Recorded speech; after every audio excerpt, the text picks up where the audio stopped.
Reminiscence, a movie in which Hugh Jackman and Rebecca Ferguson reunite on the screen once again. Is this the super secret sleeper sequel to The Greatest Showman that we never knew we needed, but we wanted in the first place? I mean, Rebecca Ferguson even sings in this movie, and Hugh Jackman falls in love with her, just like in The Greatest Showman. If it's not a sequel, I have no idea what to tell you.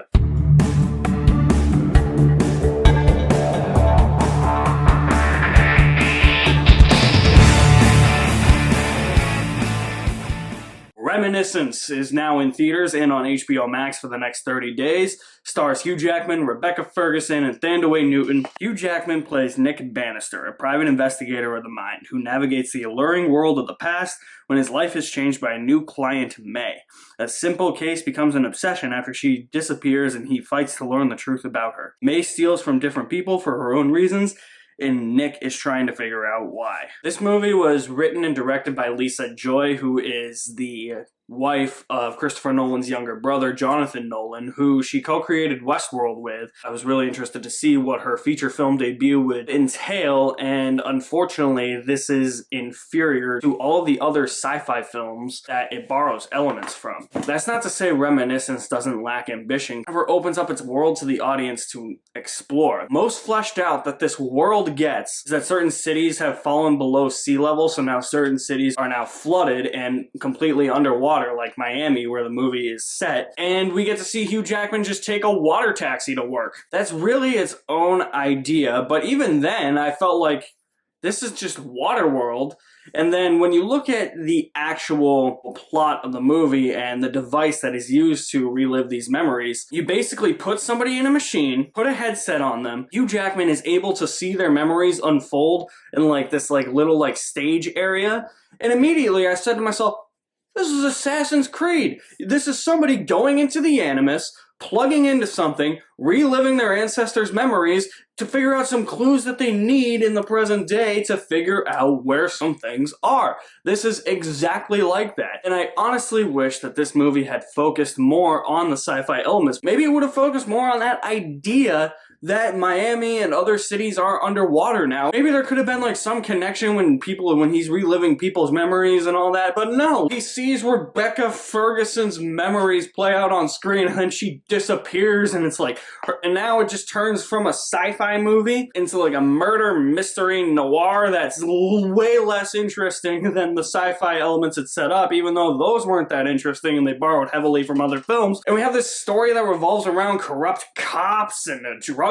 baron and his son, and I didn't care. It's a sleepy afternoon movie that you could put on in the background and fall asleep if you need to kill 2 hours, or if you're just having one of those days where it's like, I want to put a movie on in the background to fall asleep to because I just need like ambient noise. I don't really need something to watch. Okay, let's just put on Reminiscence. It's nap time. Which is a damn shame because the trailers for this movie really sold me that this was going to be a really good movie, and I love Hugh Jackman. Hugh Jackman's really good in the movie. I love Rebecca Ferguson as an actress. I love her in the Mission Impossible movies.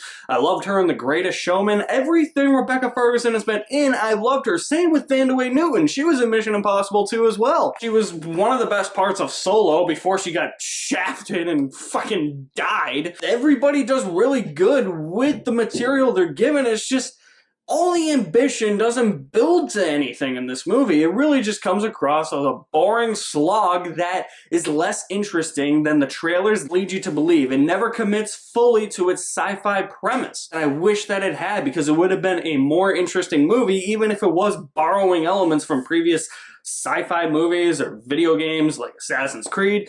I still probably would have been on board more if the Reminiscence machine in this movie, or I'm just going to dub it the Animus because that's what it is the Animus in this movie had actually revolved around why the sea levels are rising. Maybe Hugh Jackman was investigating why the sea levels are rising, and there's this background too that they gave where it's like, oh, this war that like caused the... I was like, don't give me a lame excuse like that. Like, that's why the sea levels...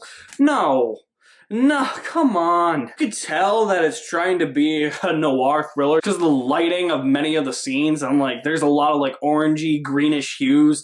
It's even on the poster. Like, look at the poster. The poster has a lot of orange and green. They're definitely trying to create something noir-ish with those colors, but like it's more in the movie. It's like an orange hue and then a dark green. So I'm like, yeah, they're trying to go for noir here, and it doesn't work. I feel like there's a longer cut of this movie out there somewhere, because for the longest time it was rumored that this movie was like 2.5 hours. That's the runtime that's listed on Google, but Google always has the wrong runtime for movies.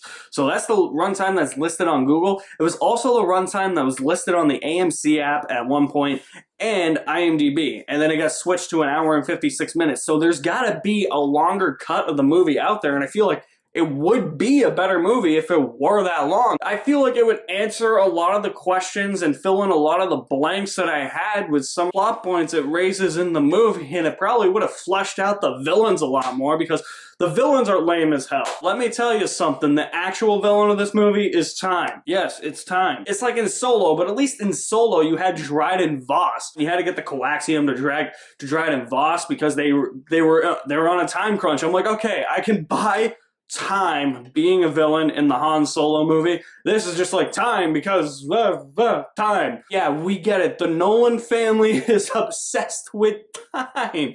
Don't make time the villain. No! For no good reason. This was a huge disappointment, and I wish that I had enjoyed this a lot more than I did, because I am going to say Reminiscence is good, only with stale popcorn. Been kind of a rough week between this and The Protege. Hopefully Candyman next week is a lot better. Guys, what did you think of Reminiscence? Drop me some feedback in the comment section below. I will leave my link to my website in the description below as well. You guys are the best. Thank you for watching. My name is Alex Madden, and I'll see you at the movies somewhere.